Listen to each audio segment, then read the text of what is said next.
Right. तो अभी unit 1 का पहला ऑब्जेक्टिव था हमारा इंट्रोडक्शन आर्किटेक्चर। अब सेकंड ऑब्जेक्टिव है आपका लैब सेटअप।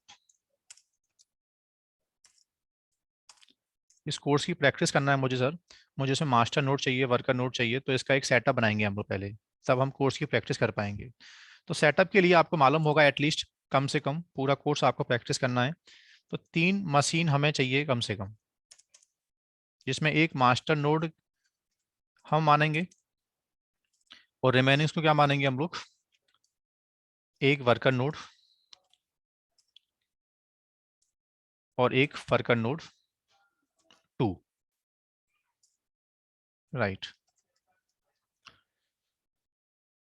क्यूबरनेटी एक सर्विस है, सर्विस को ओएस चाहिए, तो जो आपका मास्टर नोड होगा उसमें एक ऑपरेटिंग सिस्टम इंस्टॉल करना पड़ेगा हमको। राइट। तो क्यूबरनेटी पोर्टेबल है, आई मीन कोई ऐसा स्पेसिफिक ओएस इसके लिए अवेलेबल नहीं है कि नहीं आपका रेल 7 होना चाहिए, सेंटो 7 नहीं होना चाहिए, उबंटू होना चाहिए। तो कोई भी ऑपरेटिंग सिस्टम पे इसको आप सेटअप कर सकते हो। राइट।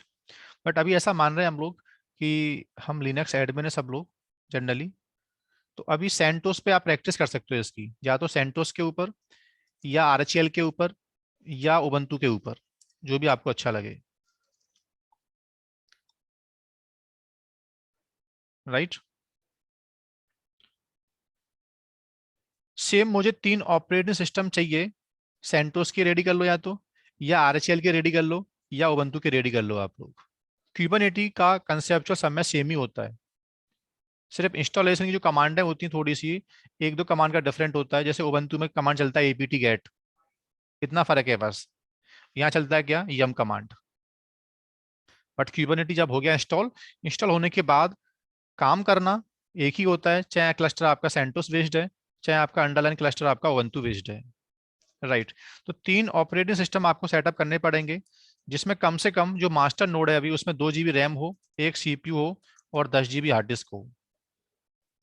जो वर्कर नोड है एटलीस्ट 1 GB रैम वहां भी होना चाहिए, 1 CPU और 10 GB हार्ड डिस्क। सेम आपका वर्कर नोड 2 है, 1 GB रैम, 1 CPU और 10 GB hard disk. Right. Okay. तो मैं अभी सेटअप को आगे बढ़ाने के लिए मैं सेंटोस 7 चल रहा हूं लेके अभी। राइट। या आरएचएल 7 आप ले सकते हो, रेल 8 आप ले सकते हो, जो भी है मैंने बोल दिया है।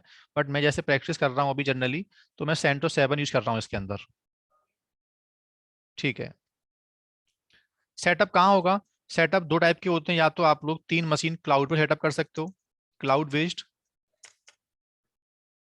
या सिमिलर 3 मशीन आप लोग लोकल लैपटॉप में इनसाइड द VMware या Oracle वर्चुअल बॉक्स जैसे मार्केट में आते हैं सॉफ्टवेयर्स, तो अपने विंडो लैपटॉप में भी आप 3 VM सेटअप कर सकते हो। ठीक है। तो पहले बात करते हैं क्लाउड बेस्ड इंफ्रास्ट्रक्चर। सपोज करना मेरी कंपनी क्लाउड बेस्ड है, तो मैं 3 वर्चुअल मशीन स्पिन अप कर रहा हूँ कहाँ, क्लाउड के अंदर, with the CentOS 7। Right. So I hope already सबको मालूम है कि क्लाउड कंप्यूटिंग में बीएम सेटअप कैसे करते हैं, ये मैंने प्रीवियस सेशन में आपको बताया था।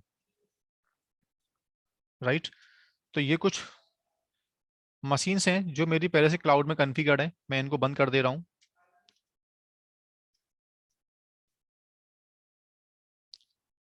राइट। डॉकर की ट्रेनिंग में मैंने आपको बताया था कि अकाउंट साइन अप करके और आप अपनी कोई मशीन क्लाउड में सेटअप कर सकते हो। तो ऑलरेडी मेरे केस में मेरा अकाउंट साइन अप हो रखा है पहले से, मैं लॉगिन करके बैठा हूँ और directly now we are going to launch 3 instance, 1 master 2 worker node. Launch instance पे गया, रेल 8 आप ले सकते हो, बट जनरली मैं जो प्रैक्टिस करता हूँ हमेशा वो सेंटोस के अंदर करता हूँ, तो यहाँ से मैं सेंटोस 7 ले रहा हूँ। राइट। तो आप भी मुझे फॉलो कर सकते हो। सेंटोस 7 यहाँ से मैंने चूज कर लिया, और इसके बाद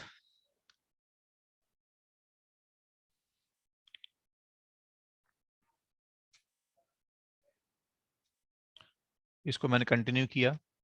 कंटिन्यू होने के बाद थोड़ा मेरा सेटअप फास्ट काम करे, तो मैं हर एक नोड के ऊपर 2 GB रैम ले रहा हूँ, but as per the theory minimum 2 GB RAM master node पे काफ़ी है और 1 GB रैम वर्कर नोड पे इनफ है प्रैक्टिस के लिए, राइट।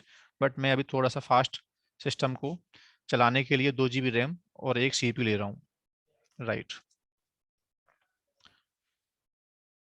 एक साथ क्लाउड कंप्यूटिंग में आपको मालूम होगा कि मल्टीपल इंस्टांस हम स्पिन कर सकते हैं, तो नंबर ऑफ इंस्टांस मैंने 3 ले लिया, राइट। इसका जो स्टोरेज है वो एवरी सिस्टम पे मुझे 10 GB डिस्क कम से कम चाहिए। सिक्योरिटी ग्रुप की नॉलेज आपको अगर नहीं है अभी तक, राइट, कि मास्टर नोड वर्कर नोड के बीच में कम्युनिकेशन कैसे होता है, कौन कौन से पोर्ट नंबर हमको अलाउ करने पड़ते हैं, जो प्रैक्टिकल देखोगे। अभी एक काम करना आप लोग, कोई एक सिक्योरिटी ग्रुप यूज कर लेना जिसमें all port all traffic should be allowed. तो मेरे केस में एक सिक्योरिटी ग्रुप पहले से बना हुआ है जिसके अंदर मैंने ऑल सिक्योरिटी ग्रुप अलाउ कर दिए हैं, राइट। जिन्हें क्लाउड आता है वो ये प्रैक्टिकल फॉलो करना। अभी इसके बाद अगर आप क्लाउड आपको नहीं आता है तो वी विल सी प्रैक्टिकल की इन लोकल VMware मशीन में जाके 3 VM सेटअप करके क्यूबरनेटी को हम वहाँ भी सेटअप करेंगे। तो सिमिलर आप वो प्रैक्टिकल फॉलो करना लोकल के लिए। अभी ये प्रैक्टिकल मैं उनको बता रहा हूँ जिनको प्रैक्टिस क्लाउड में करनी है क्यूबरनेटी की, राइट। तो फाइनली ये 3 VM क्या हो गई, स्पिन अप हो गई, राइट, ओके। अब इसके बाद करेंगे हम इंस्टॉलेशन। उससे पहले मैं एक बात और आपको बोल देता हूँ कि जो मैं लोकल की बात कर रहा हूँ आप लोगों से, लोकल में सिर्फ आपको एक काम करके रखना है। इन योर लैपटॉप आपने सामने देखा होगा कोई एक वर्चुअलाइजेशन सॉफ्टवेयर आपको पर डालना पड़ेगा। आपके पास एक ही लैपटॉप विंडो का और उस लैपटॉप में you want to spin up 3 VMs, तो पहले आपको इस तरह से कोई एक वर्चुअलाइजेशन सॉफ्टवेयर डालना पड़ेगा, राइट। और उस सॉफ्टवेयर्स में सेंटो 7 की ISO लेके या रेल 8 की ISO से या RHEL 7 की ISO से इस तरह से आपको 3 वर्चुअल मशीन स्पिन करनी पड़ेंगी, राइट। वर्चुअल मशीन सेटअप करना मैं आपको नहीं बता रहा, आई होप आपको VM सेटअप करना और उसमें ऑपरेटिंग सिस्टम डालना आपको आता होगा, राइट। तो लैब सेटअप के लिए कुछ भी नहीं करना हम लोगों को, 3 वर्चुअल मशीन सेटअप करके और तीनों मशीन बस IP से रीचेबल होनी चाहिए, दैट्स इट। ये इसके लैब का रिक्वायरमेंट है। तो क्लाउड कंप्यूटिंग की या लोकल की मेरे पास 3 VM सेटअप हो गई ऐसा मानो, और तीनों मशीन्स ऑलरेडी क्लाउड कंप्यूटिंग में तो बाय डिफॉल्ट आप जानते हो कि जैसे आप VM सेटअप करते हो तो तीनों मशीन्स पे एक IP अपने आप सेटअप हो जाता है और they are able to reach. वो तीनों मशीन आपस में क्या हो रही होती हैं, IP से पिंग हो रही होती हैं, राइट। तो ये था कि पहले लैब सेटअप रेडी करना, कितने मशीन हमको चाहिए, क्या उसकी रिक्वायरमेंट है। तो ये रिकॉर्डिंग मैं पॉज कर दे रहा हूँ। इसके बाद हम देखेंगे हाउ टू इंस्टॉल क्यूबरनेटी, राइट।